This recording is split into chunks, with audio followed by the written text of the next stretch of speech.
All right, good morning. We are reading chapter 10 called The Hatchers in Jeremy Thatcher Dragon Hatcher. Chapter 9 left off with Tiamat sent the question feeling, but Jeremy didn't know how to respond. The whole problem seemed too complicated to put into images. An hour ago, he and Specimen seemed like sure winners. Now, in order for either of them to enter the contest, he, Jeremy, would have to confess to something he had not done and confess to the man he disliked the most in the world. I can't believe it, said Specimen as they trudged home that afternoon. We've been waiting 6 years to win this contest. I know, said Jeremy glumly. He also knew that unless he was willing to face Mr. Kravitz, there was no chance either of them were going to enter. The idea was appalling. If he did confess, what was he going to say when Mr. Kravitz asked, as he was bound to, how Jeremy had done it? Honestly, might be the best policy, thought Jeremy, but it's kind of tough when the truth is something that no one will believe. Tiamat wheeled overhead, sending occasional messages of concern. She stayed with them the same way a puppy would stay. First, sprinting ahead, then coming back to investigate something, circling around them, eager to play. Her antics made it hard to pay attention to Specimen. Why can't Specimen see the dragon? Thought Jeremy, instead of Mary Lou. His thoughts were interrupted by a wave of gold washing through his head. Looking up, he saw Tiamat wheeling through the sky, looking like a string of rubies in the sunshine. Jeremy loved the sight, but it also troubled him. He had a feeling that dragons didn't really belong in this world anymore. Or did they? If Tiamat was invisible to almost everyone else, was it possible there were other dragons, ones that he couldn't see? For a moment, the idea that the world might be filled with invisible wonders filled his head. Who knew how many amazing things were out there, unknown, waiting to be discovered? What you looking at? Asked Specimen. Just thinking, said Jeremy. You've been doing a lot of that lately. Want to come in and have something to eat? Before Jeremy could answer, Specimen smacked himself in the head and said, Oh, I've got something that belongs to you. What? Said Jeremy. A book. I accidentally brought it home with some art stuff that day that I got mad at you. It looks like... it looks good if you like that kind of stuff. What book? Asked Jeremy, hardly daring to hope that it was the book. Specimen shrugged. Something about disappearing dragons? Jeremy couldn't believe it. Miss Priest's book had been here all along. He didn't know whether to shout with relief or clobber Specimen for causing him so much worry.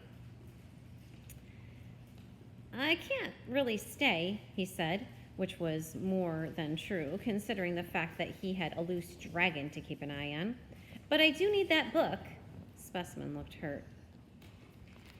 Jeremy continued home, clutching Miss Priest's book to his chest. He couldn't believe it had been in Specimen's room the entire time. He couldn't wait to get home and read the book. A few blocks past Specimen's house, he heard a yowl from the bushes beside him. He paused. The yowl came again. It sounded like a cat in pain. Plunging through the leaves, Jeremy cried out in shock. There, under the tree, was Fat Pete. His legs had been tied together, front leg to front leg, back leg to back leg. He was hopping about, trying to escape his tormentor, Freddy the Frog Killer. Freddy was poking at him with a stick and laughing hysterically. You stop that, cried Jeremy.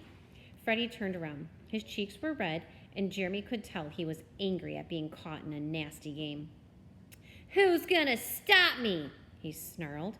Just stop it, said Jeremy, painfully aware that he was too small to make Freddy do anything. To his amazement, Freddy did stop. You're such a jerk, Thatcher, he sneered, throwing down the stick. He brushed past Jeremy toward the sidewalk. Jeremy held his breath until Freddy was past him. He was just about to breathe out when a ferocious kick caught him in the rear and sent him sprawling face first into the dirt. "A jerk," repeated Freddie.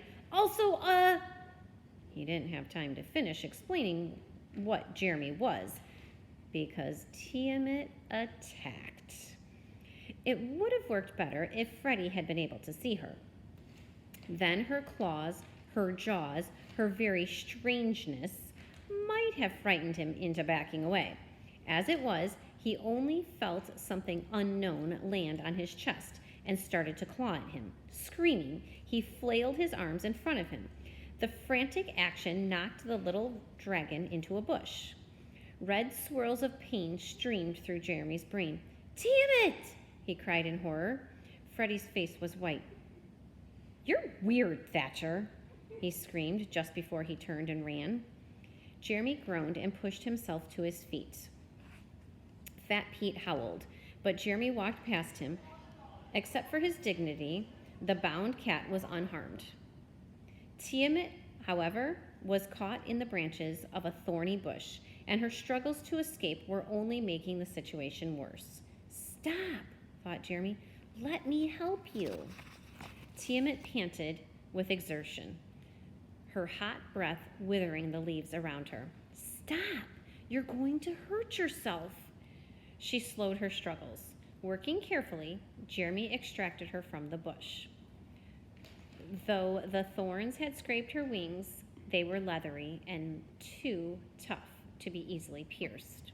"Nasty," she thought, sending pictures of both Freddie and the bush. Jeremy could not have agreed more. When Tiamat perched on his shoulder, he untied Pete, who scratched him for his efforts. Jeremy felt a blaze of anger. Immediately, Tiamat tensed her legs, as if to launch herself at the cat. "No," thought Jeremy. Tiamat sent a question feeling. He tried to explain to her that Pete was just lashing out because he was angry. He wasn't sure he got the point across, but it gave Pete time to get away. Jeremy picked up his books, still smarting from Freddie's kick. He pushed his way out of the bushes and limped home. Rather than going into the house, Jeremy headed to his father's office. "Hold still," he thought towards Tiamat. "I want to get something to put on your wings." The dragon sent back a message of agreement. Dr. Thatcher whistled when his son walked through the door. "What happened to you?" he asked.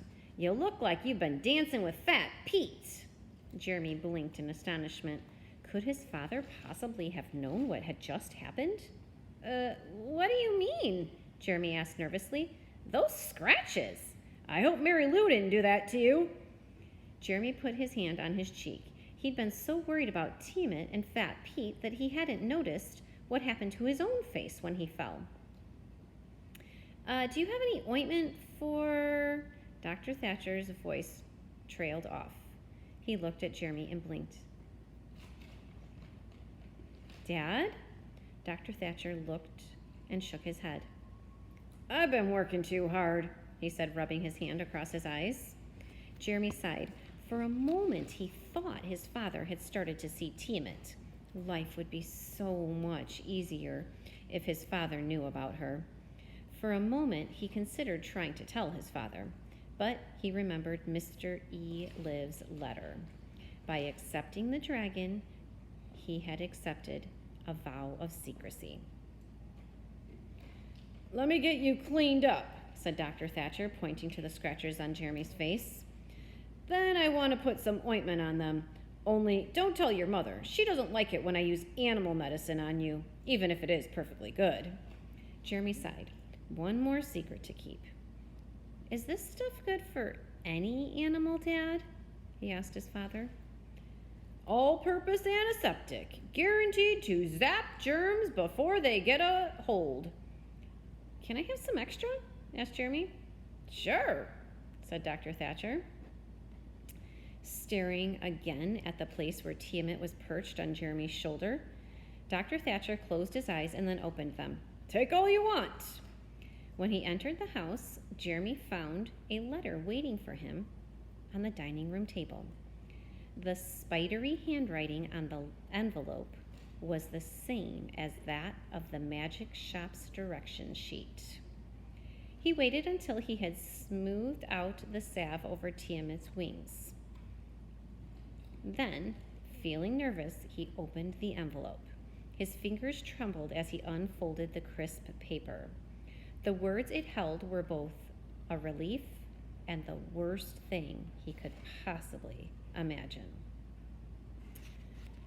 Thatcher, it will be soon time for the dragon to go home. Come to the corner of Main and not Main Street at 11:30 on Midsummer Night. Bring the dragon, as well as any teeth it has lost, any skin it has shed, and whatever bits of eggshell you were able to save. Be prompt. S.H.E. lives.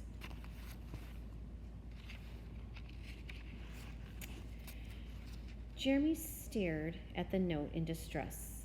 He had always guessed that Tiamat would have to go home sooner or later. Part of him had even been eager for that to happen. Certainly life would be simpler without a dragon to care for.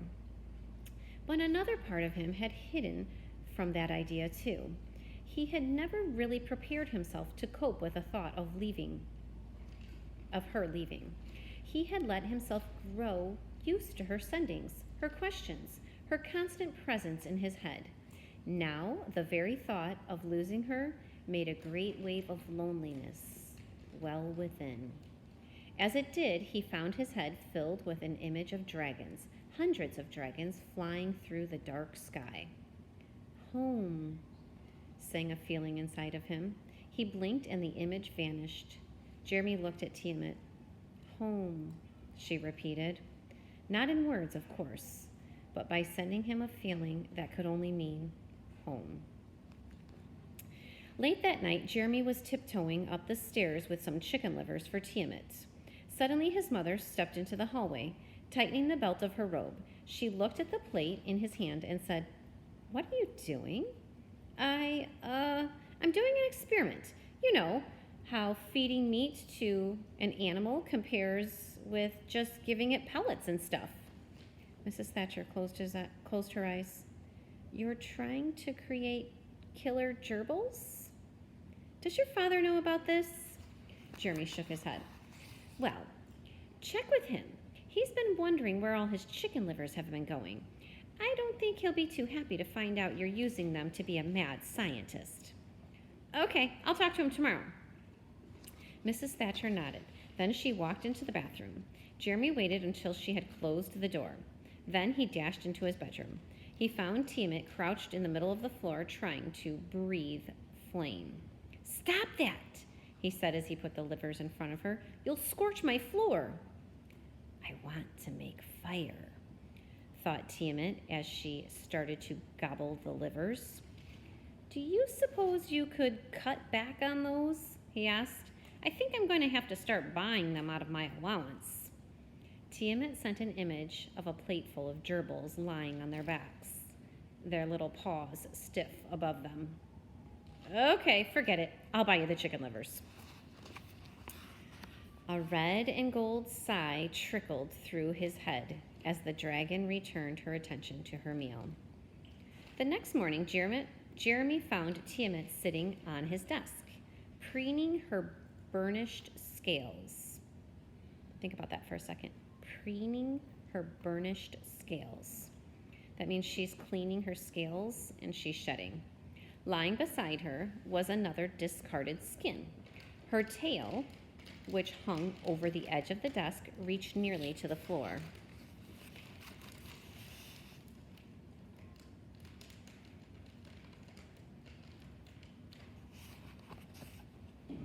Jeremy rolled the crinkly red skin and put it with the others. As he did, he wondered how big she was going to get. Big, replied Tiamat cheerfully. replied Tiamat cheerfully.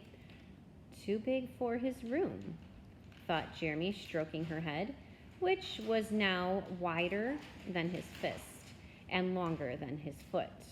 In fact, if she continued to grow at this rate, it wouldn't be long before she would no longer fit through his bedroom door. He wished he could get a little of that growing ability for himself. What am I going to do with you? He thought. Tiamat curved her neck around his arm. Send me home? She replied, in a combination of pictures and feelings. Jeremy's stomach tightened. He had gone to bed last night, and he had considered ignoring the summons that had come from the magic shop. When Midsummer Night, whatever that was, came, he would just stay right there with Tiamat. The idea had been a little frightening, but not as frightening as losing his dragon. But if she wanted to go, well, that was a different situation. He couldn't keep her against her will. A wave of sadness, muddy green and dark brown, rolled through him. He understood. Tiamat didn't want to go. Well, not entirely, but she knew she had to go. Where? Where was home? Thought Jeremy. Well, he knew one place where he might find an answer. Miss Priest's book. He could sense Tiamat's approval when he took it to his desk and began to read. Listen to this, he said after a while. Tiamat closed her eyes and listened while Jeremy read from the book. The time came when this earth was no longer safe for dragons. Earth had too many heroes, too many swords, and not enough magic.